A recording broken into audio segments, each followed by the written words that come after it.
पर फिर मीडिया के तमाम हजरात का ताउन का शुक्रिया और यहाँ मौजूद होने के लिए शॉर्ट नोटिस पे शुक्रिया। और on the record press conference से पहले मेरी एक यंग सहाफ़ी से थोड़ी तल्ख़ कलामी हुई, उसके लिए मैं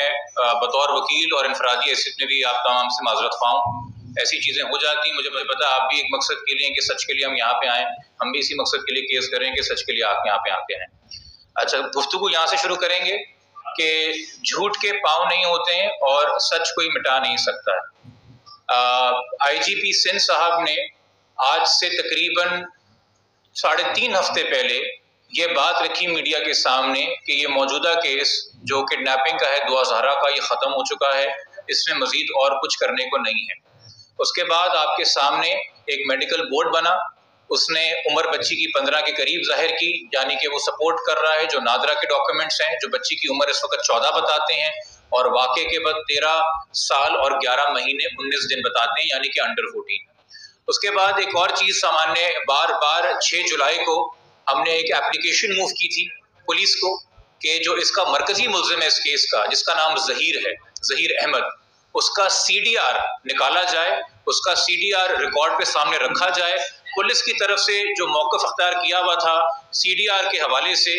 वो ये था कि जी हमने निकाला, उसमें लड़का हमें नज़र नहीं आया।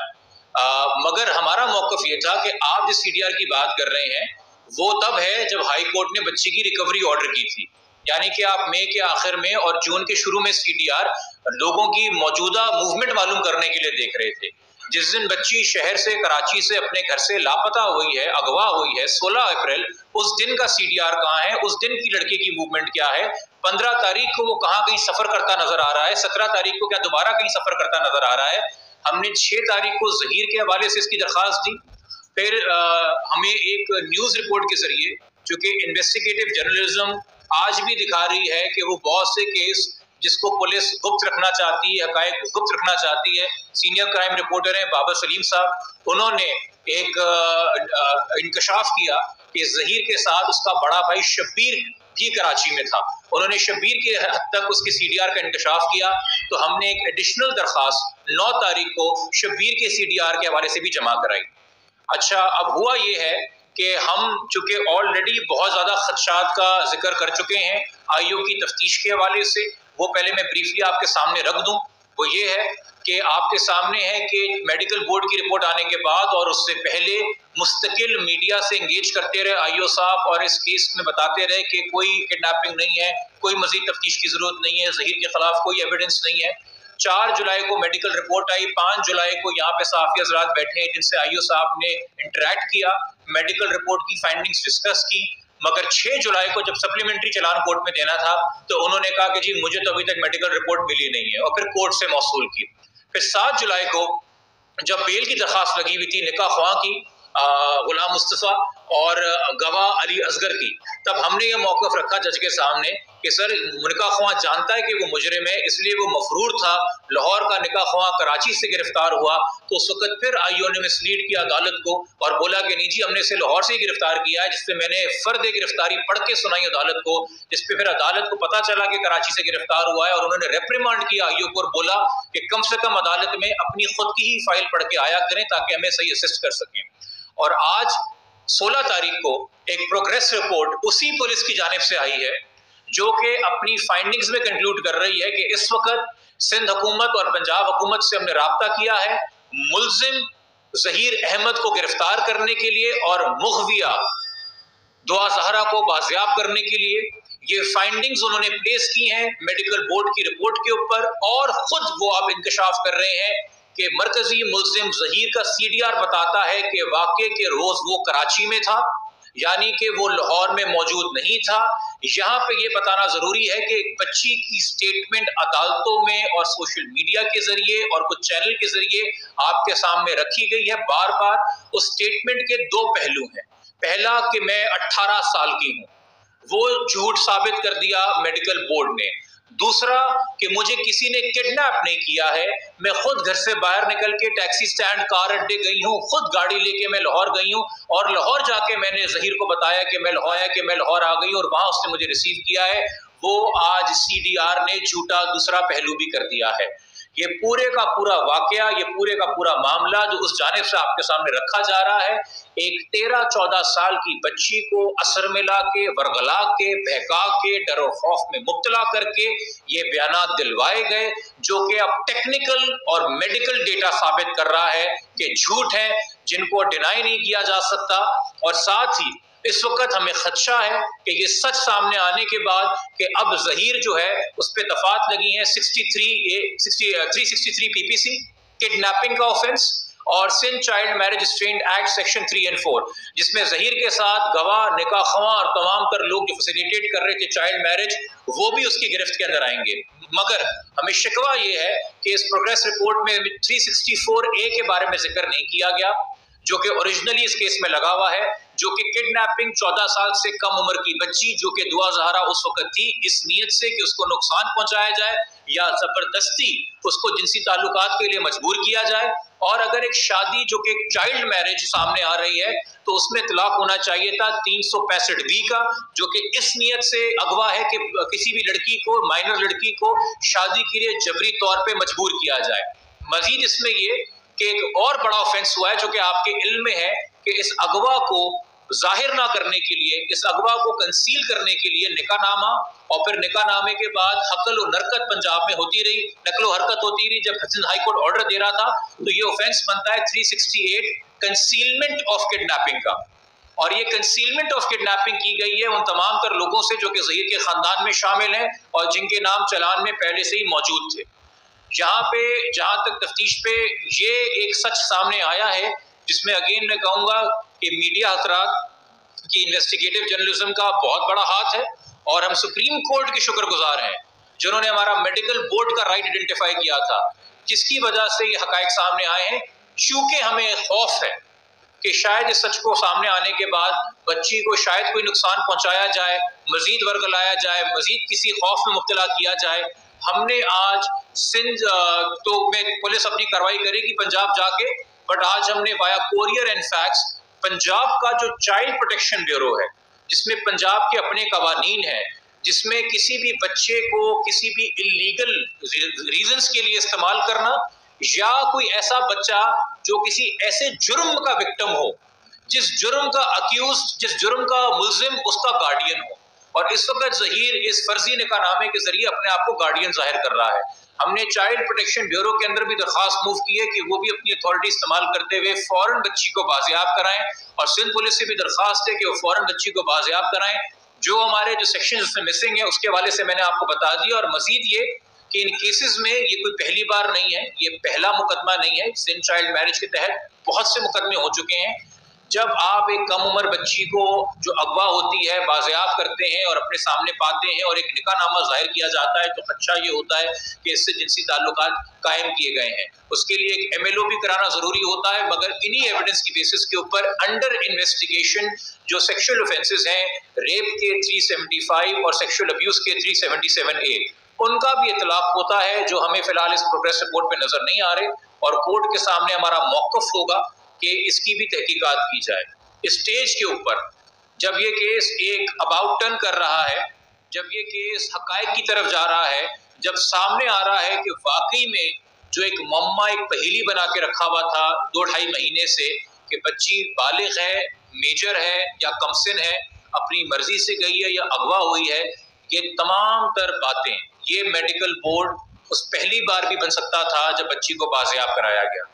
सवाल उठता है उस वक्त मेडिकल बोर्ड क्यों नहीं बना। हमने तो वो मेडिकल बोर्ड की रिपोर्ट हाई कोर्ट में 8 तारीख को होने से पहले मेहदी साहब ने 7 तारीख को हेल्थ सेक्रेटरी के सामने चैलेंज कर दी थी। ये लकूना है हमारे ब्यूरोक्रेटिक निज़ाम का, ये लकूना है हमारे जुडिशल सिस्टम का। उस तारीख से अब तक अगर बच्ची किसी की कस्टडी में है, मुगविया है, तो ये किसके हिस्से में लिखा जाए? ये अदालतों के हिस्से में लिखा जाए, ये हेल्थ सेक्रेटरी के हिस्से में लिखा जाए, ये CDR जो आज से 2.5 महीने पहले आ जाना चाहिए था, जो नहीं आया, तो ये किसके हिस्से में लिखा जाए? ये साबका IG सिंध के हिस्से में लिखा जाए, मौजूदा सिंध के IG के हिस्से में लिखा जाए, मौजूदा DIG CIA ABCC के हिस्से में लिखा जाए, SSP DIG CCP के हिस्से में, SSP CIA ABCC के हिस्से में लिखा जाए। कौन ये 2-2.5 महीने? और जब बच्ची रिकवर होगी वो किस ट्रॉमा में है, वो किन खतरात से गुजरी है, वो किस जहनी दबाव से गुजरी है, उसको किन किन वसवसों का शिकार किया गया है, वो किसके हिस्से में लिखा जाए। ये केस अगर परसू किया जा रहा है और इस साबित कदमी से परसू किया जा रहा है एक वालिद की जानिब से, तो वालिद बार बार कह चुका है कि ये माशरे की तमाम बच्चियों के वेलफेयर का सवाल है। और अगर हमारा चेंबर इसको प्रो बोनो परसू कर रहा है तो हम इसलिए कर रहे हैं क्योंकि ये लार्जर पब्लिक इंटरेस्ट में तमाम बच्चियों के वेलफेयर का सवाल है। इस केस के जरिए जो चीजें सामने आई हैं, कम से कम बहुत ही अदना और आजिज़ाना गुजारिश है पुलिस से, हेल्थ डिपार्टमेंट से, सिंध हुकूमत से और मुअज़्ज़ज़ आला अदलिया से, इन केसेस के लिए SOPs तरतीब दें, दोबारा इन मामला को खिलवाड़ ना बनाएं, ऐसी हद तक इन केसेस को ना जाने दे जहां सूबे का IG ये स्टेटमेंट दे दे कि केस खत्म हो गया है और सिर्फ एक बाप की साबित कदमी और काविशों से हम 2 महीने बाद पता कर रहे हैं कि जी ये केस तो ओरिजिनल था और एक क्राइम हुआ था और ये इतने अरसे बाद आ रहा है। और आखिर में, इससे पहले कि आप सवाल लें और मेहदी साहब बात करें,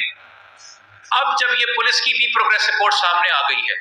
और कहा जा रहा है कि ये किडनैपिंग है और कहा जा रहा है कि उन्होंने अगवा के लिए बाजियाब करना है जो मुगविया है दुआ ज़हरा और गिरफ्तार करना है ज़हीर अहमद को, तो तमाम तर वो हजरात, खवातीन जो इस बच्ची का इंटरव्यू यूट्यूब पे कर रहे हैं और कंसील कर रहे हैं किडनैपिंग के क्राइम को और ग्लोरीफाई कर रहे हैं किडनैपिंग के क्राइम को, सेलिब्रेट कर रहे हैं बच्चों की अबडक्शन को, सेलिब्रेट कर रहे हैं चाइल्ड मैरिज को, सेलिब्रेट कर रहे हैं सेक्सुअल ऑफेंसेस को और उन पर पर्दा डाल रहे हैं, उनको इस प्रेस कॉन्फ्रेंस के जरिए इन्फॉर्म कर रहे जा रहा है, वार्न किया जा रहा है कि अब आप मजीद अगर ये कार्रवाई करते हैं तो विदाउट एनी डाउट आप एक क्राइम को फैसिलिटेट कर रहे हैं, आप एक क्राइम को कंसील कर रहे हैं, आप एक क्राइम को ग्लोरीफाई कर रहे हैं। ये पाकिस्तान टेलीकम्युनिकेशन के तहत जो रूल्स हैं और लॉज हैं उनकी भी खिलाफ वर्जी है, ये FIA के तहत जो कानून और लॉज हैं उनकी भी खिलाफ वर्जी है, ताज़ीरात पाकिस्तान के हवाले से जो कानून है उनकी भी खिलाफ वर्जी है। तो प्लीज अगर किसी को ये शक था वो शक अब दूर हो जाना चाहिए। इस क्राइम को क्राइम के तौर पे लीजिए, क्राइम को ग्लोरीफाई ना कीजिए, क्राइम को कंसील ना कीजिए, क्राइम को सेलिब्रेट ना कीजिए। यहाँ पे मौजूद मैं अगेन चूंकि मैं देख रहा हूँ बाबर सलीम साहब हूँ, शाहिद हुसैन साहब हूँ, मुमताज जमाली साहब हूँ, ये न्यूज़ 360 से कुछ दोस्त हमारे हजरात यहाँ पे हूँ, यहाँ पे मिसेस नजम मौजूद है, यहाँ पे महम मौजूद है, यहाँ पे कादिर भाई हमारे मौजूद है, माज़ूर किसी का नाम ना रह जाए। ये मैं इनकी इसलिए आपकी तवज्जो से इनके थ्रू जर्नलिस्ट कम्युनिटी की मैं तारीफ कर रहा हूँ कि ये आसान काम नहीं होता वकीलों से भी पहले अदालत के सामने जाके खड़े हो जाना, और ये आसान काम नहीं होता कि जब तक जज साहब उठ के ना जाए, दोपहर में ऑर्डर लिख के ना जाए, आपसे ना हिलना। तो इनकी इस काविश के ऊपर मैं इनको भी खराज तहसीन पेश करूंगा, क्योंकि अगेन इस केस में हमें बहुत ज़्यादा ब्यूरोक्रेटिक अपोजिशन का सामना था जो अब आपके सामने भी है। इसलिए नहीं और सिर्फ वालिद साहब की अपनी हिम्मत से नहीं, मीडिया के जिम्मेदार लोगों का, सहाफ़ियों का इसमें ताउन रहा है, जिसके जरिए ये हक़ाइक़ सामने आने में मदद हुई है। मैं दरख्वास्त करूँगा मेहदी साहब से वो भी अपने ख्यालात का इज़हार करें, फिर जो आपका सवाल होगा वो हम लेंगे।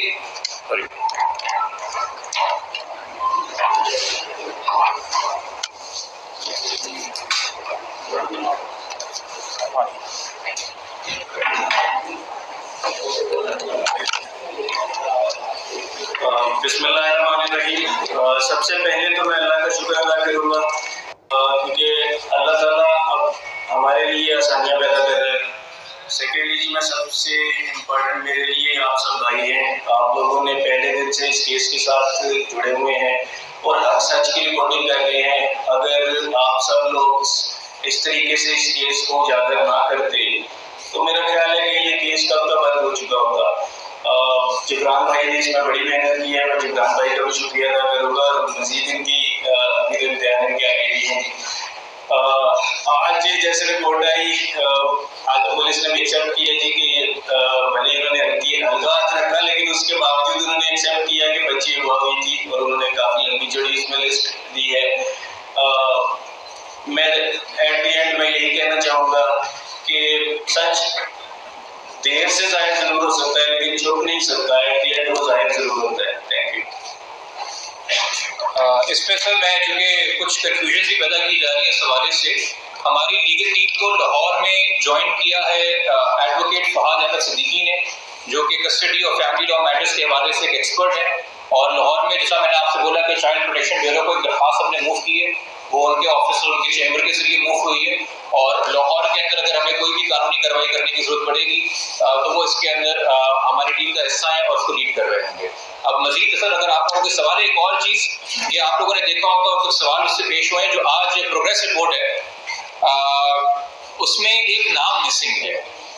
जो कि ज़हीर के भाई शबीर अहमद का है, जिसके CDR का खुलासा भी मैंने आपको बताया हमारे सीनियर क्राइम रिपोर्टर ने किया था। जब मैंने दरियाफ्त किया SSP ADCC से तो उन्होंने बताया कि जी ये शबीर का नाम गलत लिख दिया गया है, ये टाइपो है। तो मैं अगर वो कह रहे हैं कि टाइपो है और एक ऑनेस्ट मिस्टेक है तो मैं इसीलिए इसको बता रहा हूँ कि उन्होंने जो मुझे कम्युनिकेट किया ये वजाहत तो ऑफकोर्स आखिर में उन्होंने अदालत में देनी है चूँकि ऑफिशियल डॉक्यूमेंट है जो अदालत में जमा हुआ है, मगर चूँकि कोई मजीद कंस्पिरेसी ना पैदा हो तो मैं उनका भी मौक़िफ़ जिम्मेदारी के तौर पर आपके सामने रखना चाह रहा हूँ। जहाँ हमारी शिकायत है कुछ पुलिस से वहाँ पर हमारी जिम्मेदारी भी है कि जो सही बात है उनकी तरफ से वो भी आपके सामने रख दी जाए। जैसे का कानून है चाइल्ड मैरिज का, उसमें निकाह की जो वजाहत है उसकी आखिर में क्या है, तो यानी जो जुर्म किया उसकी सजा होगी कि निकाह कहाँ रहेगा? देखिए निकाह के हवाले से अहकामात हैं, आप ये ध्यान में रखिएगा कि 18 साल से कम उम्र जो निकाह है वो सिंध चाइल्ड मैरिज में गैर कानूनी है, उसके हवाले से कानून खामोश है। रीसेंट जजमेंट सबसे ज़्यादा फेडरल में इस्लामाबाद हाई कोर्ट का जस्टिस बाबर सत्तार साहब का है, जिसमें उन्होंने कहा है कि इन निकाहों को वॉइड एंड बेनिफिशियल समझा जाए, मगर उसको अभी तक सुप्रीम कोर्ट ने तो अडॉप्ट नहीं किया है, बट वो एक जजमेंट है जिसको अनटर्न व्यू भी नहीं किया गया है। तो उस जजमेंट की रोशनी में देखा जाए तो ये इस निकाह की कोई हैसियत और वैल्यू नहीं है, मगर कन्फ्यूजन यहाँ पैदा होती है कि चूँकि पर्सनल लॉ अप्लाई होता है मैरिजेस के हवाले से, चूँकि हमारे मुल्क में तमाम मज़ाहिब और फ़िक़ों के लोग रहते हैं तो शरीयत के हवाले से हर एक का पर्सनल लॉ अप्लाई होता है, उसके अंदर निकाह की अलग रसूमात और चीज़ें हैं। मगर अगर उस रोशनी और गहराई में भी देखा जाए तो लड़की का सिर्फ जिस्मानी ही नहीं आपके तौर पर बालिग होना भी ज़रूरी है। अगर ये बच्ची 13 साल की उम्र में ही 13 साल 11 महीने 20-25 दिन की उम्र में आकिल और बालिग थी हर लिहाज से, तो निकाह ख्वाह को निकाह नामे में 18 साल उम्र लिखने की क्या ज़रूरत पेश आई? यानी कि निकाह ख्वाह के सामने भी वो बच्ची उस हालत में इस पोजीशन में नहीं थी, उसके पास किसी वली की सरपरस्ती उस पोजीशन में हासिल नहीं थी, क्योंकि अगर आप शरीयत लिहाज से बात करेंगे तो बच्ची आखिरी कोर्ट में स्टेटमेंट तक अपना फ़िका जाफिया लिखवा रही है, फिर उसके हवाले से आपकी शरीयत के कुछ अहकामात हैं जो अप्लाई होते हैं, और फिर उस उम्र में जिस उम्र में वो है फेडरल शरीयत कोर्ट के अपने जजमेंट हैं कि सिर्फ फिजिकल नहीं मेंटल मैच्योरिटी भी आपने देखनी है। देखेंगे तो हुस्न है दीन इस्लाम का, ये मैं आपको कानूनी तौर पे समाजी तौर पे भी बात शेयर कर रहा हूँ। हमारे यहाँ ये एक मजहब है और इसकी जिद्दत है ये जो आज बैठ के यूरोप और अमेरिका रियलाइज कर रहा है, जिसको आप कोर्ट मैरिज वहाँ पे कहते हैं। 1400 साल से इस्लाम के अंदर निकाह जो है वो एक कॉन्ट्रैक्ट है, वो एक सिविल नेचर में कॉन्ट्रैक्ट है जिसमें टर्म्स दोनों दुल्हा दुल्हन रखते हैं, मुझे ये राइट है, मुझे आप ये चीजें देंगे, वो एक्सेप्ट करेगा कि हाँ जी मैं आपको इन शर्तों पे अपने निकाह में कबूल करता हूँ, ये तो जिद्दत दी हुई है। तो इकोनॉमिक प्रॉस्पेरिटी, मेरा हक महर क्या होगा, मुझे डेलीगेटेड राइट ऑफ डिवोर्स तलाक का हक होगा कि नहीं होगा, मुझे अलग घर में रखोगे कि नहीं रखोगे, कहाँ रखोगे, ये 13 साल की बच्ची फैसला करेगी बैठ के इकोनॉमिक प्रॉस्पेरिटी के हवाले से। ये सब भी आपके सामने है कि जो लड़का जिस लड़के ने ये कार्रवाई की है, ये मुल्जिम इल्जाम किया है, उसका अपना इकोनॉमिक बैकग्राउंड क्या है। हमें क्या पता है कि बाद में रैंसम डिमांड होती या बाद में किसी और सिलसिले में तमाम एक्सटॉर्शन वसूल किया जाता। ये तो मीडिया की मेहरबानी है कि पुलिस हरकत में आई और एक केस रजिस्टर हुआ और आगे कार्रवाई बढ़ी है, वरना किन किन खतरात का हमें सामना जाहिर होता। तो ये तमाम जब चीजें देखी जाएंगी, मगर वो सिविल कोर्ट के सामने ट्रायल में डिसाइड होगा और वो सिविल कोर्ट डिसाइड करेगा कि इस निकाह की हैसियत क्या है। कानून के अंदर फिलहाल इस्लामाबाद की जजमेंट के अलावा लॉ में हमारे पार्लियामेंट से पास हुआ लॉ के अंदर ऐसी कोई चीज नहीं है कि ऑटोमेटिकली निकाह वाइड एब्लिशन होगा, मगर क्या वो निकाह क्वेश्चनेबल है वो आपको जब निकाह ख्वाह की बेल डिसमिस हुई है वहां पे भी वजाहत हो गई। अच्छा, ये अब चूंकि CDR का खुलासा पुलिस ने खुद कर दिया है और हम जो जानते थे या नहीं जानते थे हम उस कैपेसिटी में नहीं कर सकते थे, क्योंकि कल को पुलिस की शिकायत करेगी कि इन्वेस्टिगेशन पे असर आ सकता है। क्योंकि अब वो खुद बता रहे हैं कि मुल्जिम कराची में था, तो मैं आपको ये भी वजाहत कर दूं पूरे वसूख के साथ कि 15 तारीख को मुल्जिम सफर शुरू करता है पंजाब से और वाक़े के आधे घंटे बाद जो मुल्जिम की लोकेशन है वो मेहदी काज़मी साहब के घर से 27 मिनट के फासले पर ही है।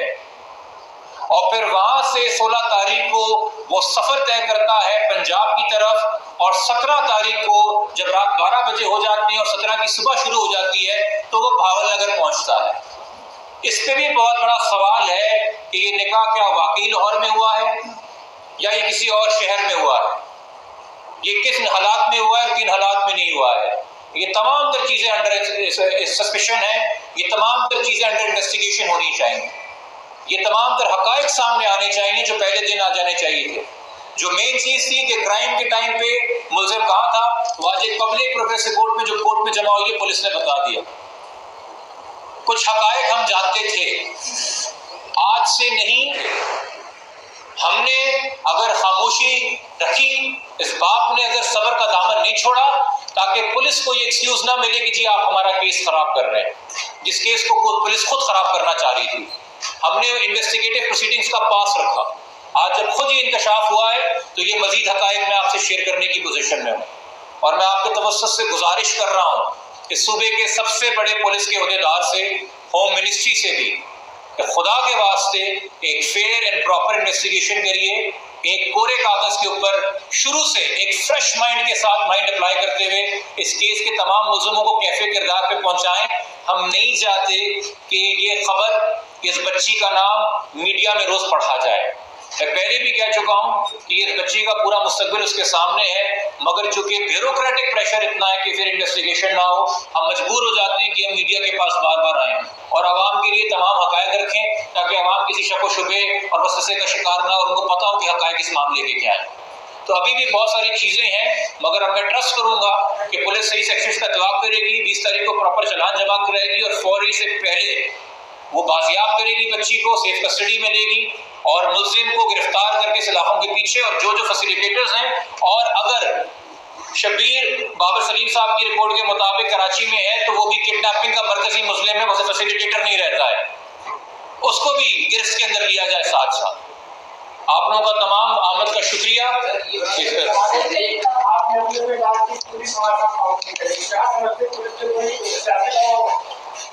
देखिए जी, पुलिस में सियासी दबाव केसेस में होता है, उन केसेस के हवाले से कुछ ऐसे भी केसेस हैं जिनमें मैं इन्वॉल्व रहा हूँ, जहाँ पे मैं अलग से प्रेस कॉन्फ्रेंस करता हूँ। हमने यहाँ तक हुकूमत का, ऐसे हुकूमत का नाम नहीं लिया, गो हमारी शिकायत जरूर ये थी कि सिंध हुकूमत के जो वकील थे, साहब का अटॉर्नी जनरल साहब, उन्होंने कोर्ट में मौक़िफ़ अख्तियार किया था कि किडनैपिंग का केस नहीं बनता। तो उस वजह से एक प्रेशर तो था कि हुकूमत एक मौक़िफ़ अख्तियार कर चुकी है, और इस केस के चलते हुए चूंकि 23 मई को साबका आईजी साहब को अपने ओहदे से बरतरफ किया, तो फिर एक सवाल उठता है कि अगर केस झूठा साबित होता तो पुलिस सुरखरू होती कि जी हमें तो खामखा बरतरफ किया था, और केस अगर सच्चा साबित होगा तो हाईकोर्ट हक बजानिब थी कि उनको उस वक्त ओहदे से बरतरफ किया जाए, वो जैसा भी उन्होंने एक्शन लिया अपनी बेहतर समझते हैं कि नहीं। मगर खुदारा इस चीज में समझिए, ये कोई मेहदी साहब की या किसी ऑफिसर की जंग नहीं है, ये बच्चों के वेलफेयर का, ये एक दुआ की नहीं, तमाम बच्चियों का मामला है। इस इंसिडेंट के जरिए आप जो प्रेसिडेंट बना रहे हैं और जो यूट्यूब के जरिए मैं वीडियोस देख रहा हूँ, क्या सिर्फ 20 साल के लड़के या 21 साल के लड़के ये वीडियोस देख के मुतासिर हो रहे हैं? क्या कोई 40 साल का बंदा नहीं मुतासिर हो सकता कि मैंने तो बस ये साबित करना है ना कि बच्ची अपनी मर्जी से घर से बाहर निकल के लाहौर पहुंच गई और मैंने निकाह कर लिया, तो सीडीआर तो पुलिस ऐसी छुपा लेगी, निकाह पे तो मैं वैसे ही 18 लिख दूंगा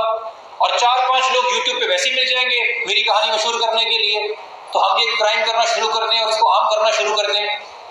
ये तमाम लोगों के लिए कंसर्न है। और अगेन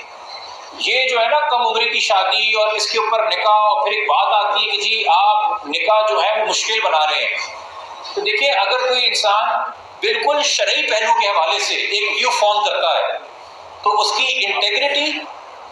ये डिमांड करती है कि वो फिर पूरी शरीयत के हवाले से पूरी बात बयान करे। शरीयत में कहीं ये नहीं लिखा हुआ है कि जी वली की जरूरत नहीं है, मुग़विया का निकाह अगवाकार से हो जाए। हम अगवा और अगवा को छुपाने के लिए चाइल्ड मैरिज लॉ की बात कर रहे हैं। ये डिफरेंट बात है कि जहां वालिदैन वली सरपरस्त शामिल हो चाइल्ड मैरिज में, उसके लिए आप SOPs दरकार अलग से तरतीब दे दीजिए, उसके लिए आप अलग से कानून के अंदर वजाहत कीजिए उनकी सजाएं क्या होंगी। मगर ये एक्सेप्शनल केसेस हैं जहां बच्ची अपने किसी भी सगे के साथ, जिस घर में पली बढ़ी है, किसी रिश्तेदार के साथ राब्ते में नहीं है, जो लोग उसको उठा के ले गए हैं उनके मरूने मिल्लत है, और उस हैसियत में आप कह रहे हैं कि निकाह कबूल कर लिया जाए। तो कल को आपको अगर ये दलाइल दिए जाएं और ये सवाल उठता है, क्या अगर इस सूबे के किसी वीआईपी की घर की ये बच्ची होती, मेरी अपने घर की ये बच्ची होती, गिवन द फैक्ट कि जी हम एक वकील है, हमारी सोशल मोबिलिटी है, या किसी बड़े सहाफी के घर की बच्ची होती, आप दिल पे हाथ रख के बताएं, ये सीडीआर आने में 2.5 महीने लगते हैं? ये 1 घंटे का काम है हमारे इदारों के लिए, ये सीडीआर आने में 2.5 घंटे लगते? क्या है सुस्ती की वजह? आइए चंडीगढ़ रोड के ऊपर पुलिस हेडक्वार्टर्स है, तमाम तर दोस्तों से दरख्वास्त है, पूछे जाके 2.5 महीने क्यों लगे हैं? मेडिकल बोर्ड तो चले, वो बोल देंगे वो कोर्ट के प्रोसेस का सबजुडिस था, कोर्ट ने ऑर्डर किया तब जाके हुआ, मगर ये सीडीआर का इंकशाफ आज क्यों हो रहा है कि जी लड़का कराची में है? 2.5 महीने पहले क्यों नहीं किया गया? और किसी वीआईपी के घर का बच्चा होता, लड़का होता या लड़की होती, 1 घंटे के अंदर रिपोर्ट होती कौन लोग थे और कितने लोग उठा के लेके गए और कहां से उन्होंने बरामद किया गया है। ये जो हम रोते पिटते रहते हैं ना, कभी गरीबों के घर गिर रहे हैं, बारिशें हुई है, 6000 घर गिर गया, गुज्जर नाला, रंगी नाला, महमूदाबाद नाला, धूप फिर भी लाए कराची, तो क्या वही कब्जा था जो आपने गिराना था? सिर्फ वहां पे नालों का कब्जा हुआ है, क्या आपने मलिर नदी का अमीरों का घर बना के नहीं बंद किया हुआ मुंह? आगे से ज्यादा डिफेंस डीएचए वहां नहीं बना हुआ जो आपने वो मुंह बंद किया हुआ है? तो क्रिमिनल केस हो, शहर का निजाम हो, शहर को चलाना हो या मुजरिम को पकड़ना हो, हर जगह वीआईपी क्लास और हर जगह गरीब क्लास। ये कैंसर कब खत्म करेंगे माशरे से आप?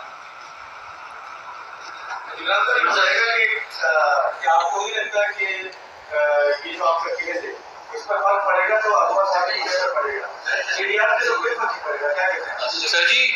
एक मैं इसमें वजाहत कर दूं 363 के तहत जो कानून इन्होंने खुद अप्लाई किया है, 361 अगवा की डेफिनेशन है। पहले हमें अगवा की कानून के तहत डेफिनेशन समझना जरूरी है। कोई लड़की 16 साल से अंडर और लड़का 14 के अंडर, तो उम्र की हद तक इतलाक हो गया कानून का, या उसे टेक अवे पकड़ के ले जाया जाए या इंटाइस अवे। इंटाइस अवे है सीड्यूस किया जाए, वर्गलाया जाए, बुलवाया जाए, और साथ अगर आप उसको गार्डियन की मर्जी के खिलाफ, यानी कि मेहदी कासमी साहब इनकी मर्जी के खिलाफ उनकी सेफ कीपिंग से दूर ले जाते हैं, तो ये किडनैपिंग। चूंकि बच्चों को खिलौने, आपको पता है 6-7 साल के बच्चे बड़े वाकया होते हैं, खिलौना दिखा के, कोई बिल्ली का बच्चा दिखा के अपने पास बुला के ले गया, आइसक्रीम खाने के बहाने ले गया, वहां कोई बच्चा रेजिस्ट नहीं कर रहा होता, वो साथ चला जाता है अगवाकार के। तो अगवा उस दिन वाकई हो गया जिस दिन आपने बच्ची को वर्गला के घर से बाहर बुलाया और अपने साथ ले गए, वहां पे अगवा का क्राइम कमिट हो गया, फिर वो कंटिन्यूइंग क्राइम है। 17 तारीख को वो क्लेम कर रहे हैं कि हमने निकाह किया, तो उस 24 घंटे तक तो बच्ची अगवा के जुमरे में आती है, तभी बच्ची की उम्र की वजह से। और चूंकि ये क्लेम किया गया और मुल्जिम ने अपने बयान में कहा, उसको ये हकायक छुपाने की क्या जरूरत है कि मैं कराची में था कि नहीं था। ये पूरी कहानी कि लड़की ने 13 साल की बच्ची ने खुद एक टैक्सी पकड़ी, उसको कहा भाई मुझे लाहौर छोड़ दो, उस टैक्सी ड्राइवर का नाम क्या है बच्ची पुलिस को बता नहीं सकी, उस टैक्सी का रंग मेक मॉडल क्या है बच्ची नहीं बता सकी। मुसाफत की लाहौर तक 18 घंटे लग गए होंगे। वहां पहुंच के मैंने जहीर को फोन किया, जहीर आया, उसने दोस्तों से उधार लेके टैक्सी ड्राइवर को 22,000 रुपए किराया दिया और फिर मुझे अपने वालिदैन के पास ले गया।